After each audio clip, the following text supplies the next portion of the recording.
தமிழ்நாடு முதலமைச்சரும் தமிழக வெற்றி கழகத்தின் தலைவருமான விஜய் நடித்த ஜனநாயகன் திரைப்படம் 7 மாத கால போராட்டத்திற்கு பிறகு இன்று உலகம் முழுவதும் திரையரங்குகளில் வெளியாகியுள்ளது.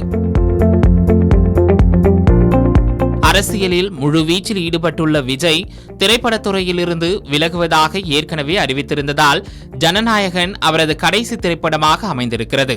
இதனால் ரசிகர்களிடையே பெரும் எதிர்பார்ப்பை ஏற்படுத்தியிருந்த இந்த திரைப்படம் ரசிகர்களின் உற்சாக கொண்டாட்டங்களுக்கு மத்தியில் இன்று திரையரங்குகளில் வெளியாகியுள்ளது.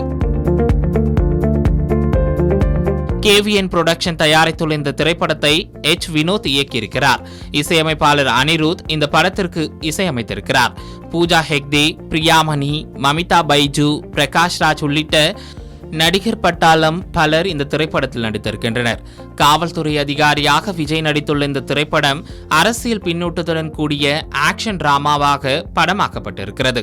இந்த திரைப்படம் உலகம் முழுவதும் சுமார் 3000க்கும் மேற்பட்ட திரையரங்குகளில் இன்று பிரம்மாண்டமாக வெளியாகியிருக்கிறது.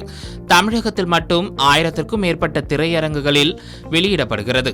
அதில் சென்னையில் 100க்கும் மேற்பட்ட திரையரங்குகளில் இத்திரைப்படம் திரையிடப்பட்டு வருகிறது.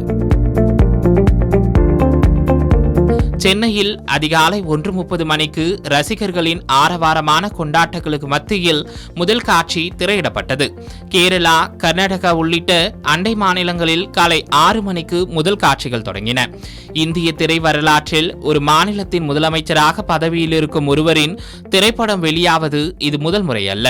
ஏற்கனவே எம்ஜிஆர் முதல்வராக இருந்தபோதும் ஜெயலலிதா முதல்வராக இருந்தபோதும் அவர்கள் நடித்த திரைப்படங்கள் வெளியிடப்பட்டுள்ளது. அந்த வரிசையில் தற்போது விஜயும் இடம் பிடித்திருக்கிறார்.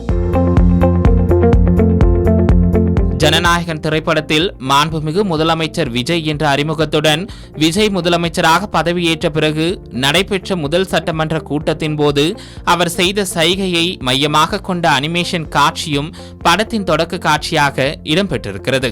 அந்த காட்சியை திரையரங்குகளில் கண்ட ரசிகர்கள் ஆரவாரம் செய்து உற்சாகமாக கொண்டாடி வருகின்றனர்.